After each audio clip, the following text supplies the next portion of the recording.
Donc je suis Virginie Poujol, je suis ethnologue et coordinatrice du LERIS, qui est un laboratoire d'études et de recherche sur l'intervention sociale. On est basé à Montpellier. Et on travaille depuis plusieurs années sur des tiers-lieux et on mène une recherche-action qui vient de se terminer parallèlement à ce travail-là sur des tiers-lieux de solidarité alimentaire comme vecteur d'émancipation. Et alors justement, pour nous, les tiers-lieux représentent 3 opportunités, du point de vue de l'insertion en tout cas. Le premier, c'est qu'il permet, il nous semble, de remettre l'émancipation au centre. C'est-à-dire que les jardins donc, sont des jardins d'insertion qui travaillent la question de l'insertion. Et il nous semble que dans ce qu'on a observé, les tiers-lieux et ce qui est mis en place dans les tiers-lieux permettent de réinterroger l'insertion telle qu'elle est conçue jusqu'à présent et de changer de paradigme, de changer de grille de lecture et de finalité. Donc on n'est plus dans... Il y a des salariés en insertion qui viennent faire une tâche précise pour une insertion vers une insertion sociale et professionnelle, mais on change de dimension et on permet, par la dynamique qui est mise en place, par la place qui est donnée aux salariés en insertion dans ces dynamiques globales, dans ces tiers-lieux, de changer de place et de parcourir, de s'engager dans un parcours d'émancipation. Ce qui est intéressant, c'est que les salariés que l'on a pu interroger, notamment les salariés en insertion, quand on les interroge sur leur place dans les jardins et leur place dans le tiers-lieu, le fait d'aller sur cette dimension tiers-lieu, ça leur permet de développer une dimension plus globale, une vision plus globale de leur métier.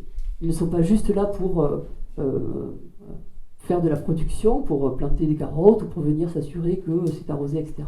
Mais ils prennent conscience, parce que c'est dans un tiers-lieu, que ce qu'ils font a un sens plus global et s'inscrit dans une dimension plus globale, a un sens commun. De ce fait, ils participent et ils ont le sentiment de participer à un projet commun, de s'inscrire dans un projet commun. Donc, le tiers-lieu constitue une opportunité donc, pour se décentrer de l'insertion et pour aller plutôt sur de l'émancipation. Pourquoi c'est important, nous semble-t-il, de faire ce décalage-là, de faire ce pas de côté et de plutôt se saisir des enjeux de l'émancipation?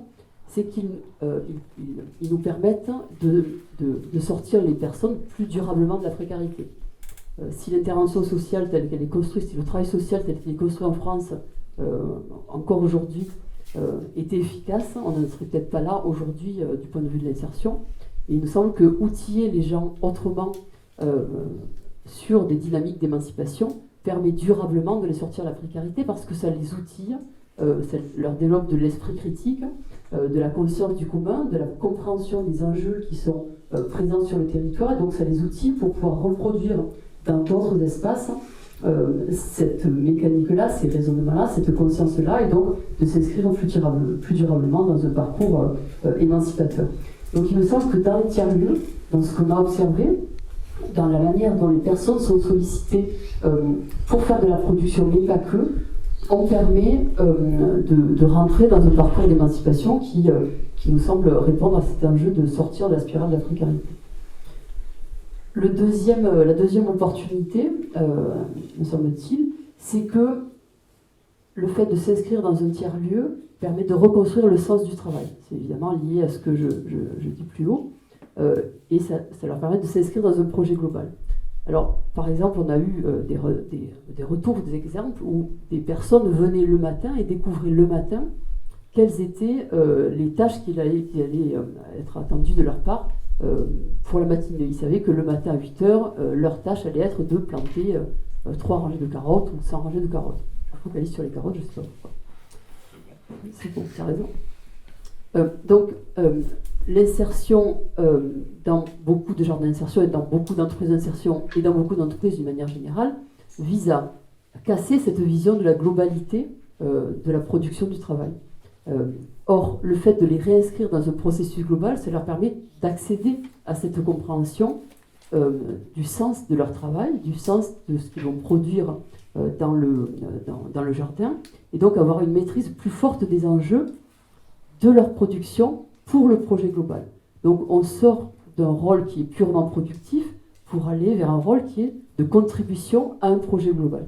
Cette meilleure compréhension des enjeux pour les personnes qui sont salariées en insertion, ça va soutenir aussi un engagement plus fort de la part des salariés. Alors, ce qui est valable pour les salariés en insertion, c'est aussi valable pour les salariés des jardins qui vont, parce que ils vont mieux maîtriser les enjeux globaux du projet général, du coup retrouver du sens au travail, et c'est ce qui va permettre aussi de leur laisser une marge de manœuvre plus importante pour agir dans le sens de ce projet global. Donc il me semble que ça c'est important, et ça permet aussi de considérer chaque personne comme des ressources pour le projet et non uniquement comme des producteurs sur un point plus spécifique. Troisième opportunité que représentent ces tiers-lieux, c'est des opportunités pour l'accompagnement de ces personnes-là. Quand on considère la multiplicité des fonctions qui existent dans ces tiers-lieux, on se rend compte qu'il y a une multiplicité de places à occuper. Il existe une porosité entre les différentes fonctions, différents espaces. Par exemple, il y a le jardin d'un côté, de l'autre côté, il va y avoir le restaurant ou le café associatif, de l'autre côté, il va y avoir la visite de la roseraie ou l'activité sur un jardin. Et tous ces espaces-là constituent des espaces dans lesquels on pourra circuler, dans lesquels les personnes pourront être amenées à être mobilisées dans un ou l'autre des espaces. Ce qui est intéressant, c'est que ça permet de considérer donc les personnes, comme je disais, comme des ressources, et donc de les positionner sur d'autres espaces sur lesquels on ne les attend pas.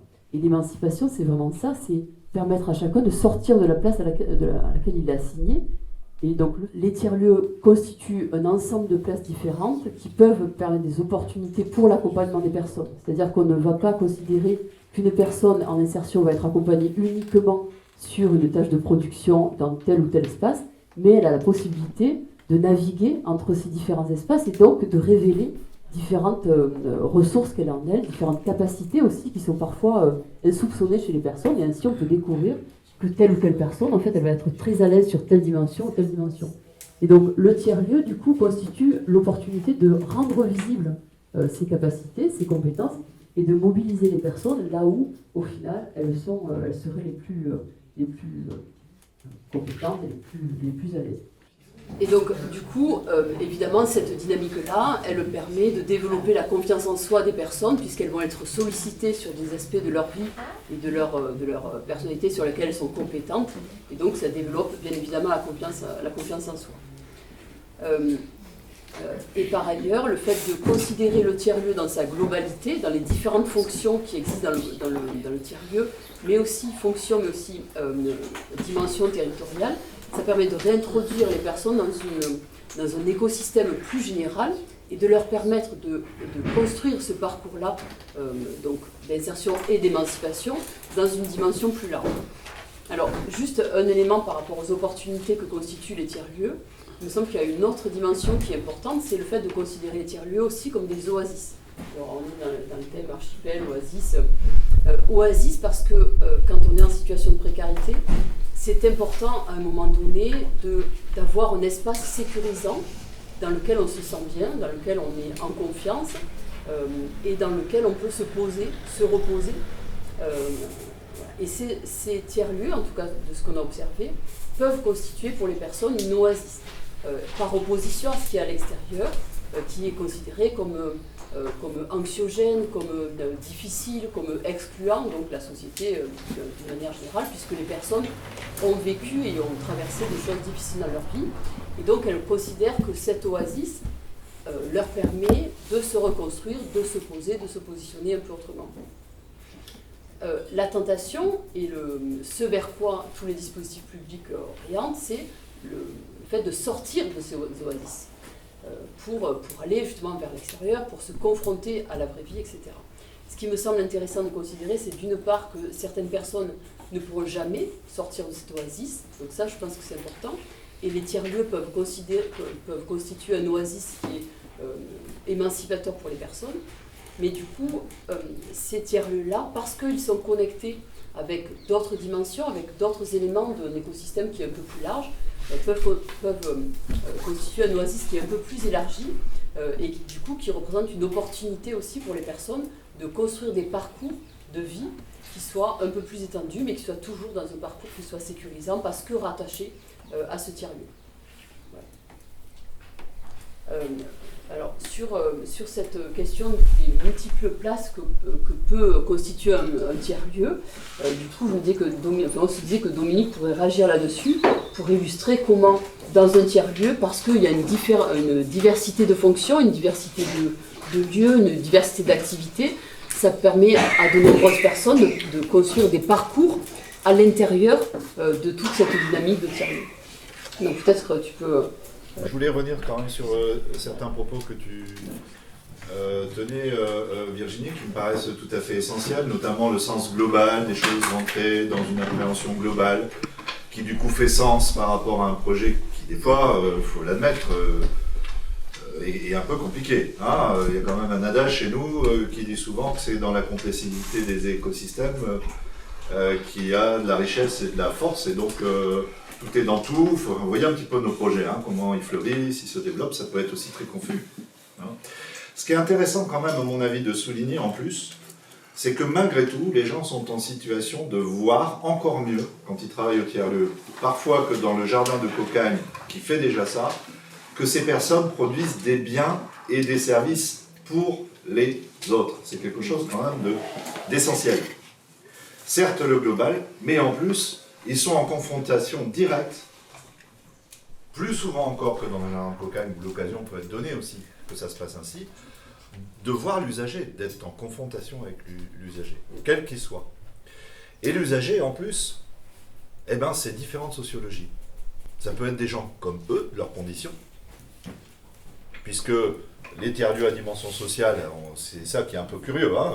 On peut très bien, à un moment donné, travailler toute la journée à l'accueil de public, à rendre des services à 5h30, changer de casquette et boire un coup, et il n'y a rien qui empêche effectivement de boire un coup sur le tiers-lieu, pour ceux qui ont effectivement des pompes à bière ou je ne sais quoi, évidemment, enfin des boissons à proposer, ou encore être usager d'un dispositif type panier solidaire, ou dans ce qu'on appelle nous les places à vivre, avec un S à la fin, hein, lieu de ressources. Bah, ces ressources ne sont pas seulement des ressources d'emploi ou d'emploi qui fait sens pour ces personnes, mais aussi de ressources sur les ressources qui sont proposées, en fait, à tous les usagers. Alors ça peut être les paniers, ça peut être des ateliers cuisine, que sais-je encore. Donc je trouve que l'exercice intéressant d'être dans la situation de produire des biens et des services ou de participer à la production de biens et de services pour les autres, et en même temps d'être aussi des usagers des biens et des services, ça aussi je trouve que ça fait sens. Et qui est particulièrement intéressant. Et ça, dans un brassage sociologique plus large, en altérité avec une sociologie dont on sait très bien que la plupart des personnes qui sont dans des parcours d'insertion créent des distances, d'habitude. Hein, Et là, c'est juste plus possible, parce que les gens sont en situation d'être mis au devant, d'accueillir les gens d'une certaine façon ou d'une autre. Et ça, je trouve que c'est particulièrement intéressant. Alors, ce qui me paraît intéressant aussi de souligner dans ce que tu dis, c'est la question de la responsabilité. Effectivement, on donne plus de responsabilité, de fait. Imaginez un tiers-lieu par rapport à un jardin de Cocagne, pour ceux qui connaissent un peu ça. Jardin de Cocagne, bon, il y a des normes, hein, c'est un encadrant pour à peu près 10 personnes. Les gens sont en situation de faire à peu près, entre guillemets, le même travail. Vous voyez, avec des échelles de temps, d'organisation, dans l'espace, qui sont relativement souples, si j'ose dire. Là, on n'a pas la même possibilité, c'est-à-dire les gens doivent beaucoup plus entreprendre à l'intérieur du tiers-lieu. Ils sont plus, entre guillemets, livrés à eux-mêmes, dans le rapport au public, dans les tâches à suivre, etc. L'encadrement ne peut pas être forcément derrière. Imaginez un peu, pour ceux qui ont l'habitude de ça, le rôle de l'encadrant dans un lieu comme celui-là. Il accueille des personnes, etc. Il est moins sur les personnes à encadrer, vous voyez ce que je veux dire. Et ça, c'est effectivement une situation qui peut être aussi intéressante, une situation effectivement dans le travail qui est émancipatrice, une situation supplémentaire émancipatrice. Alors dans ce décor-là, je veux quand même juste insister sur une chose. Il faut le faire avec soin. Il faut le faire avec soin parce que du coup on prend plus de risques. Plus les gens sont dans une perspective émancipatrice, plus le risque est quand même grand. Il faut quand même le jouer, hein, c'est bien mon propos. Plus le risque est grand, si à un moment donné il n'y a pas cette attention d'accompagnement, la chute quand même part de plus haut. Je ne sais pas si vous voyez ce que je veux dire. Hein. Donc, mais en même temps, je trouve que c'est particulièrement intéressant. Bon, on pourrait en débattre hein, de cette affaire dont je parle, mais je veux juste le poser comme un point d'attention, de ne pas rester dans quelque chose de complètement idyllique dans la présentation des choses. Il peut y avoir ce risque-là. Et j'ai le regret d'avoir eu effectivement affaire à constater ça chez nous. Ce qu'on a essayé d'identifier tous les trois, c'est quelles sont les conditions pour qu'on parvienne. Et donc ça, effectivement, la question de la qualité de l'accompagnement, elle se pose comme une condition indispensable pour atteindre ces buts.